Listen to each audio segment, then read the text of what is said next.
মা মা মা আজ কেন আমায় সোহাগ মাখা ডাক ডাকো না, আজ কেন আমায় সোহাগ মাখা ডাক ডাকো না, মায়ার চোর দি কেন আর আমাকে জড়াও না, আজ কেন আমায় সোহাগ মাখা ডাক ডাকো না। নারে তাকবীর। যাদের মা কবরে চলে গেছে আর ডাকবে না, ডাকবে কি? সম্মানিত হাজিরিন, মা যাদের আছে, এ বাবা ভুল করো না, মা বাবার কদমে তোমার জান্নাত, কথা বলেন ঠিক কিনা?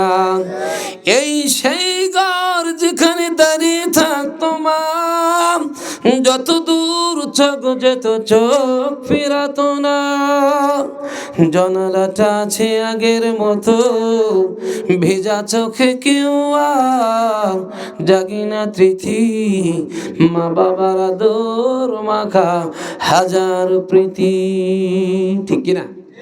বলতে পারবেন না আপনি বাড়িতে যা আসা পর্যন্ত গেছেন, মা গেলাম চাকরিত, বাবা গেলাম অমুক জায়গা, বউ থাকবে না, তোমার মা জানলা দিয়ে তাকায় থাকবে, কথা কয় না? সেই মা যে বাবা যাদের কবরে, আমি আপনাদের পায়ে হাত দিয়ে বলবো, বাবা আপনিও চলে যাবেন, আমিও চলে যাব, এই দুনিয়াটা রং তামাশার জায়গা নয়। অনেক বক্তা আছে মঞ্চে এসে হাসিয়ে মানুষের ঈমান নষ্ট করে, আছে না? নাম বলবো না, যারা মঞ্চে মানুষকে হাসিয়ে ঈমানকে হালকা করে দেয়, আল্লাহর হাবিব বলছেন যে তোমরা ফালিয়াদহাকু কলিলাও ওয়ালিয়াবকু কাসীরা, কম কম করে হাসো, বেশি বেশি করে কাঁদো। এটা কার কথা? রসুলের কথা। আল্লাহর কথা মানেই রসুলের কথা। আর এখন বক্তারা মঞ্চে এসে জোকারি করে, কথা কয় না? কে কেমন করে বিড়ি খায়, কার বউ কি কয়, কয় রাস্তা দিয়া যাই রে নারী, রাস্তা দিয়া যায়, আছে কিনা? পাড়ার যত মুরব্বীরা টুলটুল হইয়া চায়, হারাম এগুলো মঞ্চে গাওয়া। দিনের যারা গায় তারা আল্লাহর জন্য মাহফিল করবে না, কথা বলেন ঠিক কিনা?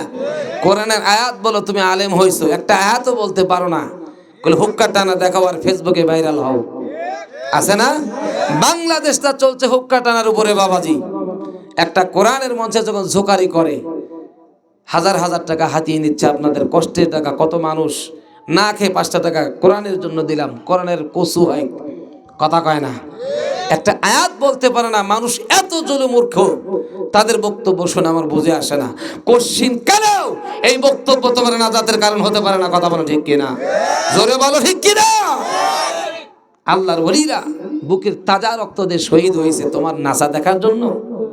তোমার লজ্জা করা দরকার, যারা মঞ্চে হাসাহাসি করে, ব্যঙ্গ করে, হুক্কা টানে, এটা আলেম হতে পারে না, এটা হলো জালেম, কথা বলো ঠিক কিনা? কথা বলো ঠিক কিনা?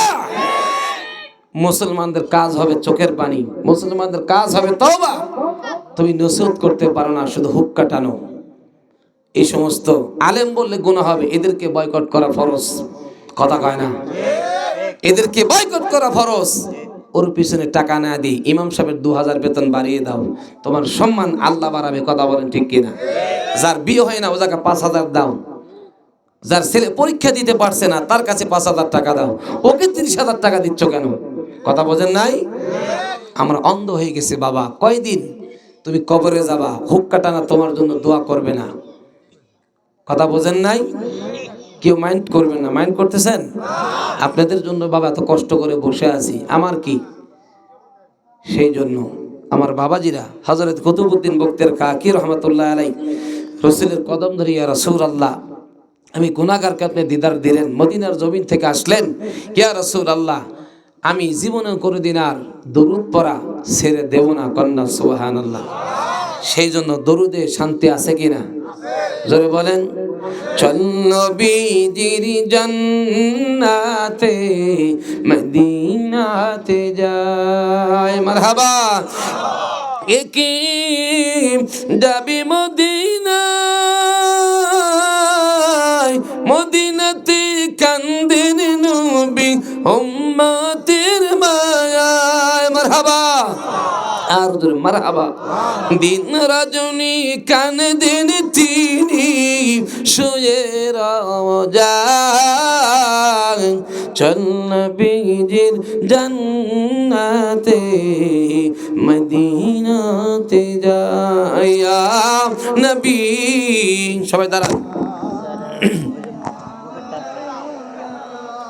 ইয়া রাসূল সালাম, ইয়া হাবিব সালাম, সলাওয়াতুল্লাহ।